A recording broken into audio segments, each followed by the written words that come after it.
Alors, aujourd'hui, je vais parler de la série. Beaucoup de gens ont pensé que cette série était un dérivé, et beaucoup de gens ont pensé que cette série était une suite.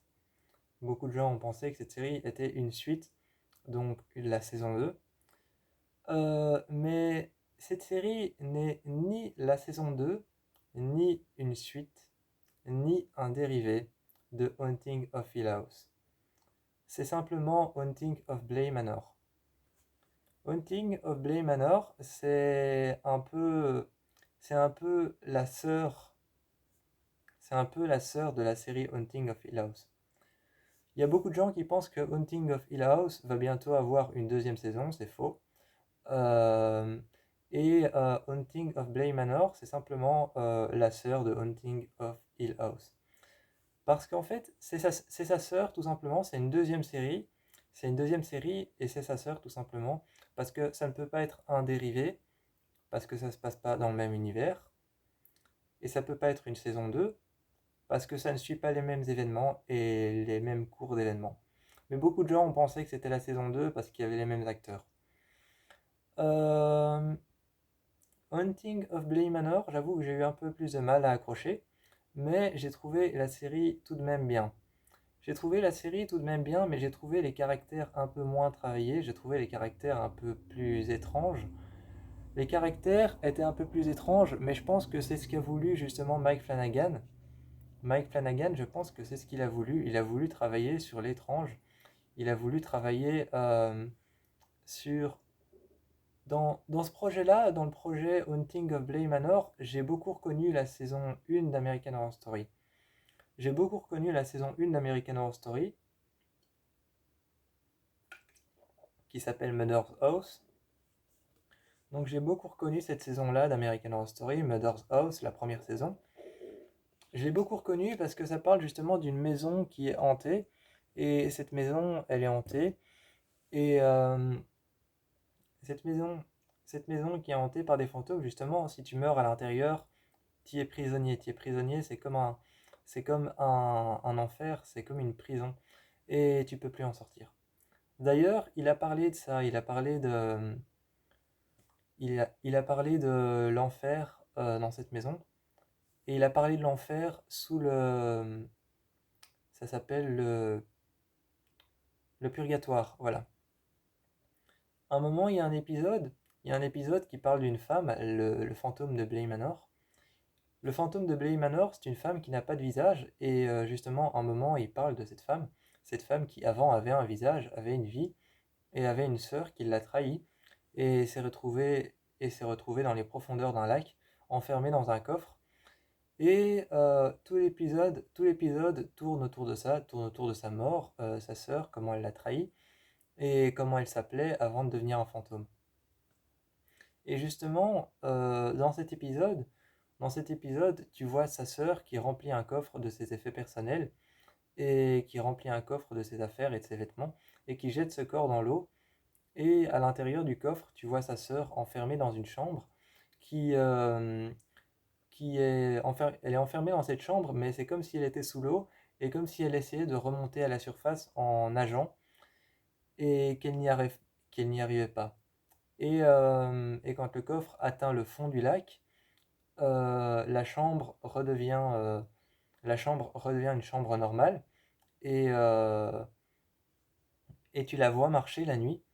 Tu la vois marcher la nuit, aller à la fenêtre, c'est une fenêtre avec des barreaux, et aller à sa coiffeuse. Elle va à sa coiffeuse devant son miroir et elle se regarde. Elle s'assied sur la chaise, puis elle va à la porte, puis elle se couche sur son lit et elle fait ces mêmes choses, ces mêmes quatre choses, elle les fait répétitivement.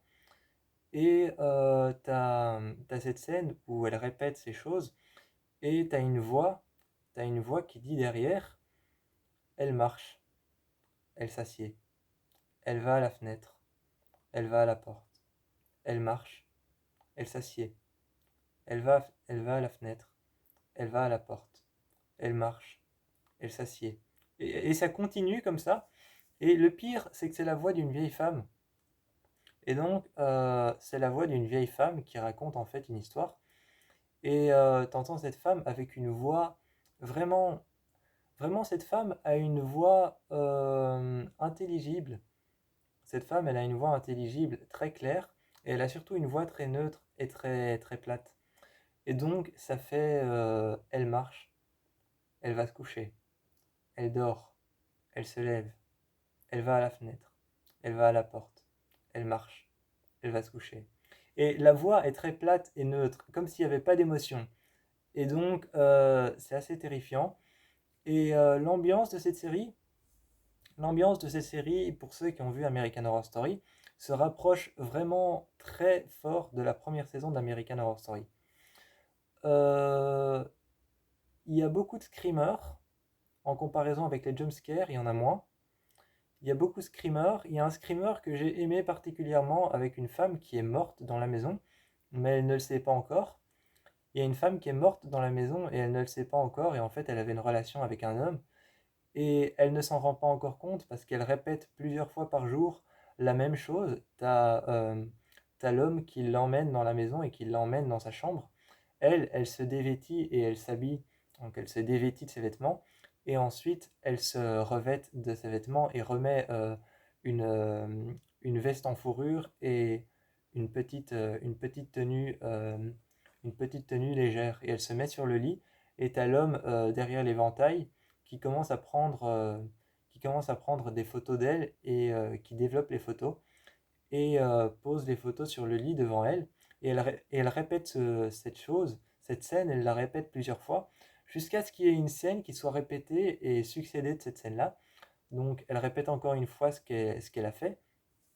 Elle répète encore une fois ce qu'elle a fait. Et la scène suivante, elle est couchée sur son lit, endormie, et elle sent la présence de cet homme à côté. Elle sent la présence de cet homme à côté d'elle et elle fait des rêves de cet homme. Et quand elle se réveille, elle se voit elle-même dans... Comment expliquer cette scène? En fait, elle est couchée sur le lit et elle se voit elle-même au-dessus, dans plein d'eau qui est en train de flotter au-dessus de sa tête. Il y a plein d'eau qui est en train de flotter au-dessus de sa tête, comme si elle était au fond d'une piscine et qu'elle regardait la surface. Et il y a plein d'eau qui flotte au-dessus d'elle, et il y a une femme, et cette femme, justement, c'est elle. Et elle se voit elle-même à la surface de l'eau en train d'essayer de nager vers le fond. Et au moment où elle se lève de son lit et qu'elle essaye de l'attraper en tendant son bras, t'as toute l'eau qui disparaît et elle se réveille d'un cauchemar et elle se rend compte qu'elle est morte. Et donc elle essaye de sortir, mais elle n'y arrive pas et elle continue à répéter cette même scène avec cet homme. Et plus tard, on apprend que cet homme, c'est aussi un autre homme étrange qui tourne autour de la maison et rôde autour de la maison. Et l'histoire de Haunting of Bly Manor, en comparaison à l'histoire de Haunting of Hill House, qui est une famille qui s'installe, donc en comparaison à Haunting of Hill House, qui est une famille qui s'installe dans la propriété de Haunting of Hill House, dans une maison étrange, et qui découvre, et les enfants découvrent leurs dons, et découvrent des fantômes en même temps pendant que leur mère est en train de perdre la tête. En comparaison à ça, Haunting of Bly Manor, l'histoire est plus douce. C'est une gardienne, donc l'histoire est moins horrifique.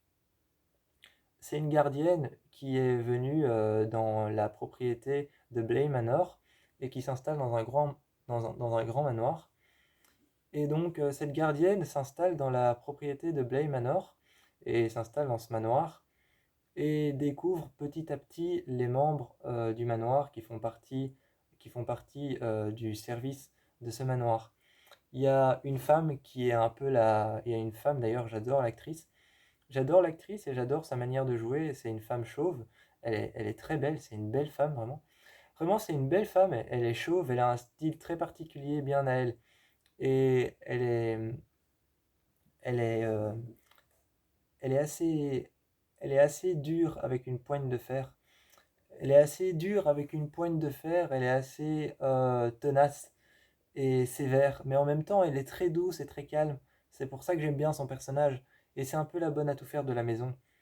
Et il y a aussi une fille qui s'occupe des plantes, c'est un peu la jardinière, et qui va avoir une relation avec la gardienne.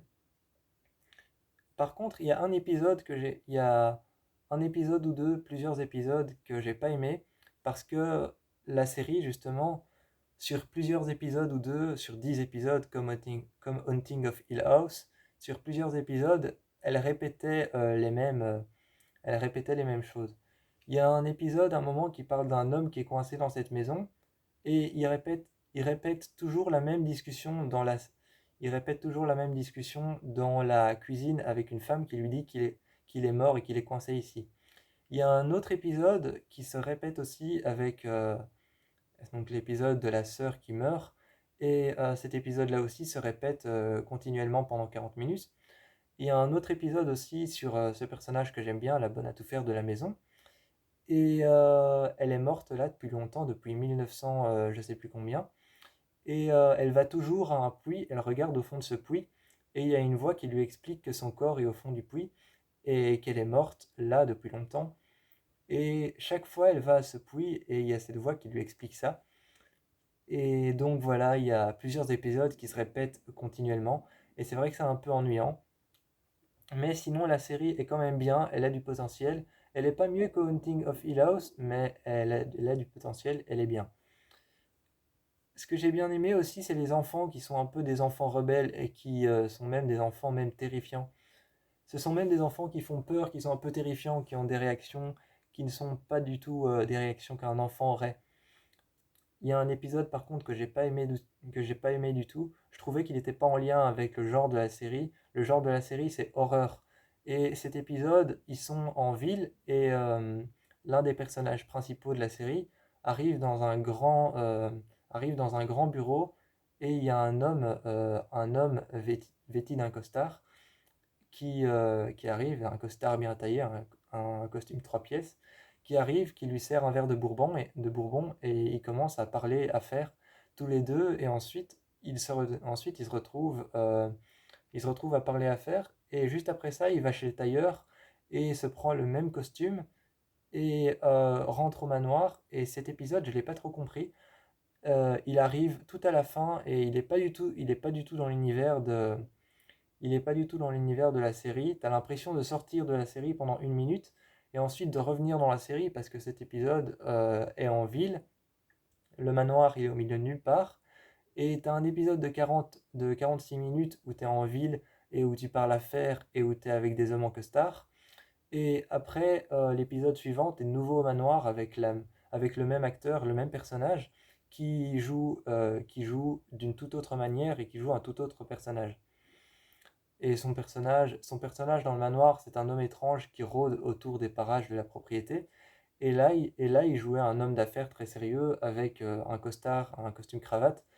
Et donc, c'était un épisode que j'ai pas aimé parce que cet épisode te sortait un peu de la série et l'épisode suivant, tu te retrouvais dans le manoir encore une fois. Donc, je vous encourage quand même à aller voir Haunting of Bly Manor, la petite sœur de. Je vous encourage à aller voir Haunting of Bly Manor, la petite sœur de Haunting of Hill House. Et je vous fais plein de bisous.